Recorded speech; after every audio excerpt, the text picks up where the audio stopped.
First of all, my all respected Tani tribes and Tani people and all of my beloved. My name is Yaki and I am from Arunachal Pradesh, district of Kurrum Kume. और मैं as a UTA army, मैं भी एक UTA army की member हूँ। और थोड़े दिन पहले जो लोग यूटीए के कैडर्स लोग हैं, उन लोग ने सरेंडर करके कुछ स्टेटमेंट दिए हैं। उन लोगों के विषय में मैं कुछ कहना चाहती हूँ। जिन तीनों का नाम है जुमी क्रिबा, जुनाली बसुमतारी, सेंगसेंग ताओमो। जुमी क्रिबा जिसने कहा है कि वो अपना वक्त यहाँ 1.5 years गुजारा है और इसी समय उसने बहुत लड़ाई वगैरह भी किया है। उसके बाद वो लेफ्टिनेंट का रैंक में था NSNIM में। और जुमी क्रिबा ने ये भी कहा है कि सोशल मीडिया के थ्रू से सर एंथोनी को उसने बातचीत हुआ, जान पहचान हुआ। अगर मैं ये सब कहूँ तो ये वीडियो बहुत लंबा चौड़ा होगा, तो मैं पॉइंट में आना चाहती हूँ। तो मेरा सबसे पहला सवाल है जुमी क्रिबा से, और मैं ये भी चाहता हूँ कि सोशल मीडिया के थ्रू से ये वीडियो आप तक भी पहुँचे। जुमी क्रिबा, आप कब लड़ाई में गया था और आपने यहाँ जो अपना वक्त बिताया वो कैसे 1.5 years हो गया? आप तो यहाँ आए थे March 15 को और 2 दिन का रेस्ट किया था। उसके बाद आपका ट्रेनिंग शुरू, फिर खत्म हुआ जून महीने में। और NSNIM में कैसे आपका रैंक लेफ्टिनेंट का हो गया? आप तो यूटीए का आर्मी था, और अगर लेफ्टिनेंट का रैंक था तो भी पेपर कहाँ है? जिसका प्रमोशन होता है उन सबको तो पेपर दिया जाता है। यूटीए में तो सर्जन मेजर का रैंक प्रमोशन हुआ था आपको अगस्त 14 में, और सोशल मीडिया के थ्रू से ही आप सर एंथोनी को जान पहचान हुए, जबकि आप उसका साथ 2014 से मिला हुआ था। और सर एंथोनी ने ही आपको पहले मैसेज किया है बोलकर आपने बोला है कि यहाँ आने के लिए उसने ही पहले मैसेज किया, ऐसा कुछ बोला आपने।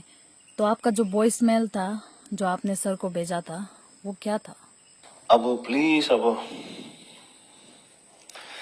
बहुत समय से अब आएगा सोच रहे हैं, वो नहीं सक रहा है। वो आपको तो अब आप खुद ही जानता है। वो आपको हम एक्सप्लेनेशन देने का जरूरी नहीं है। वो आप खुद मेरा कंडीशन को समझ सकता है। वो सर को बात किया था, वो लास्ट टाइम जैसे हुआ वैसे वो बोल रहा है। आप आओ बोलने से आने, आप होगा लेके आओ बोलने से हमको आने देगा बोलता है वो। अब वो हम आने मन है, अब वो जाने का पता हम यहाँ दोबारा कभी नहीं आएगा। वैसे मेरा मन भी नहीं होता है यहाँ रहने देने, यहाँ रहने का भी दिल नहीं होता। वो आप कुछ जानता ही है। वो प्लीज अब हमको आओ बोल के, आप प्लीज अब परमिशन दीजिए ना। वो वहाँ आके हम आपका क्या काम आएगा नहीं आएगा, फिर भी अब प्लीज, अब प्लीज, अब आपका परमिशन सिर्फ चाहिए, ऐसे बोल रहा है वो।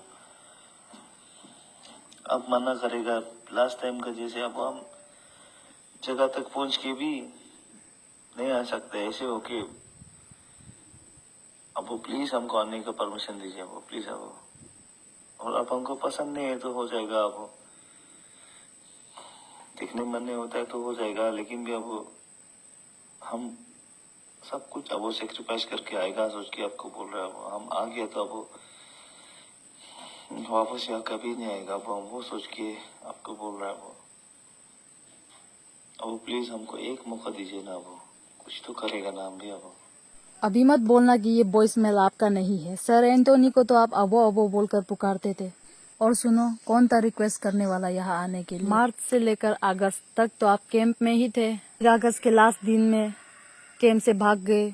7 month तक भी बैठ नहीं सके, और कहाँ का 1.5 years? तो फिर कौन सा लड़ाई? क्या का ड्रोन? कहाँ का होमलैंड? क्या का 35 आदमी 40-50 को गिरा दिया? और सर एंथोनी ने यूक्रू से आपका हाथ में AK-42, उसके बाद M16 A2 आपको दिया था। वो आर्म्स अभी कहाँ है? पुलिस लोगों के हाथ में तो देने वाला मैंने देखा नहीं, न खुद यूज करने के लिए रखा है। वो भी पुलिस के हाथ में दे देने से, जमा कर देने से बहुत अच्छा था। और हमको पता ही है कि ये मैसेज आप तक जरूर पहुंचेगा, और हम चाहते हैं कि पहुंचो। और जुनाली बसुमतारी, आप भी सेम है। आप भी कौन सा लड़ाई में गया था? और यहाँ आपको कौन अपना नौकर बना के रखा हुआ है? इतना शांति से तो यहाँ बैठ रहा था। फोन वगैरह भी यूज करने नहीं देते आपको। तो 2 फोन दिया था सर ने, और सर एंथोनी ने ही आपको लेकर आया था ना, हम लेकर आया था आपको। आपको जब हम पूछा था क्या जाना चाहते हैं क्या नहीं जाना चाहते, डायरेक्ट डायरेक्ट बोलो, जब मैंने ऐसे बोला था तो आपने क्या कहा था? हाँ मेरा भी ड्रीम है, छोटा से हम सोचता था कि यूजी में घुसना चाहते हैं, तो हमने नहीं कहा था तो ठीक है, तुम ऐसा बोलने से तो हम ले जाएगा, लेकिन बाद में कुछ कंप्लेन वगैरह ऐसा जबरदस्ती की ऐसा मत बोलो बोलकर, तो आप हाँ हाँ हाँ नहीं बोलेगा, नहीं बोला था। और क्यों बोलते कि जबरदस्ती ट्रेनिंग कराए, खुद तो ट्रेनिंग करने मन होके इतना बोल रहा था, और ट्रेनिंग नहीं लेने का पहले भी हम दोनों को एक ही साथ में बिताकर पूछा था करने मन है या नहीं, छोड़ देगा, कोई जबरदस्ती नहीं है यहाँ, तुम लोग करने मन नहीं है तो जा सकते हैं बोलकर भी बोला था। तो आप नहीं हाँ, इसको हमको बेच दो, लेकिन हम तो नहीं जाएगा बोल रहा था। आप ट्रेनिंग से लेकर हम दोनों तो सब साल सब महीना अपना एक ही साथ में ही बिताया है, तो फिर क्यों झूठ बोलते कि कोई यहाँ पे बहुत सारा लोग मरा है, मेरा दोस्त लोग बहुत सारा मरा है बोलकर। कौन मरा है यहाँ? क्या कुछ एक जगह था वहाँ हम लोग लड़ाई किया था, कौन सा जगह में लड़ाई किया था, कब गया था लड़ाई में? हम दोनों तो कभी गया नहीं, अगर तुम जाता तो भी हमको पता होता ना, हमको कुछ पता है उसका बारे में। हम तो हमेशा आपका साथी था और आप भी मेरे साथ थे, तो फिर क्यों झूठ बोलते हैं यहाँ कोई मरा है? हम बीमार तो होता है पर भी कोई आज तक मरा वाला तो हम तो अभी तक नहीं सुना है। और सेंग सेंग ताओमोंग, आप खुद का रिस्पॉन्सिबिलिटी उठा नहीं सकते हो तो जूता आरोप मत लगाओ कि जिसका हाथ में रिमोट टीवी, क्या रिमोट टीवी का बात चल रहा है वहाँ, क्या मतलब है उसका?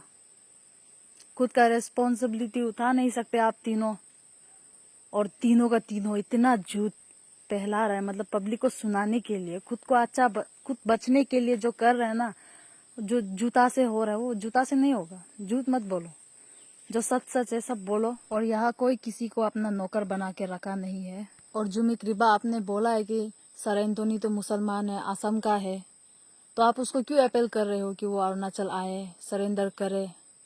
और आप लोग तो उसका इंतजाम कर ही रहे हैं और गवर्नमेंट भी कर ही रहा है, और वो आसाम का है तो वो क्यों अरुणाचल के लिए लड़ेगा? और आपने तो ये भी कहा था कि सर एंटोनी पैसा को मिस यूज कर रहे हैं, अपना प्राइवेटली यूज कर रहे हैं। पैसा तो सब आप ही ले गया। आपने सर एंटोनी को पहले कहा मैंने 20 लाख जैसा मैनेज किया है, और मेरे सामने आकर आपने कहा मुझे अकेले में मैंने 2 करोड़ जैसा एडजस्ट किया है। तो मैंने पूछा ये वो सब पैसा कहाँ है, तो आपने बोला मेरा अकाउंट में। अगर मेरा अकाउंट तो बहुत सारा है, 4 तो 5 तो है, अगर मैं उसमें नहीं डाल पाए तो मेरा बहुत अपना आदमी लोग है, तो वो पैसा अभी कहाँ है ना? आप ही उसको मिसयूज कर रहा है। आपने तो मुझे बहुत अच्छा से कहा था यहाँ कब तक बेचोगे, कैसा इतना दुख करके बेचेगा, चलो सिटी में जाके आराम से आराम से बेच कर, पैसा है मेरे पास, पैसा का चिंता मत करो। तो वो पैसा सब कहाँ है? वो भी पुलिस का हाथ में हैंड ओवर कर दो।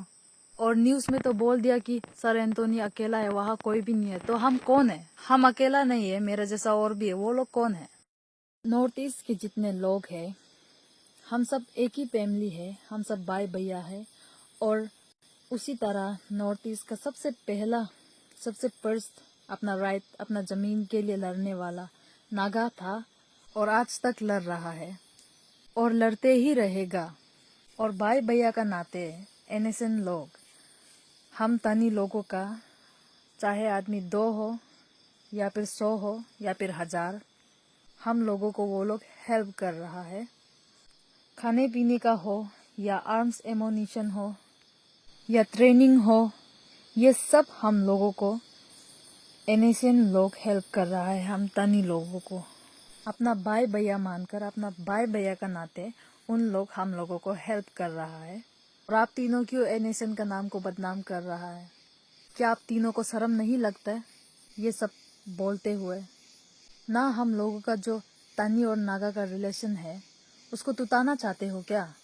और तनी पहले से था और रहेगा, और परमेश्वर ने सभी को अपना अपना जमीन दिया है दुनिया में, उसी तरह परमेश्वर ने तनी लोगों को भी दिया है। और अपना राइट के लिए और अपना जमीन के लिए तनी और नागा एक साथ खड़ा है। और हम लोगों का अरुणाचल का लीडर लोग ही करते थे, अपना आदमी को बिक्री करके खा रहा है। और ये बात हमारे जितने अरुणाचल के लोग हैं आप सब जान लो, और आप सभी को पाया लिंचो। और हम रहे या सर एंटोनी रहे या ना रहे, तनीलैंड ऑर्गेनाइजेशन आर्मी सदा रहेगा, अपना हिस्ट्रिकल राइट के लिए और अपना ज्योग्राफिकल राइट के लिए और अपना पॉलिटिकल राइट के लिए और अपना तनी का ज़मीन के लिए और अपना तनी पीपल का राइट के लिए ये ऑर्गेनाइजेशन फाइट करते ही रहेगा। लॉन्ग लिव यूनाइटेड तनी आर्मी। Thank you.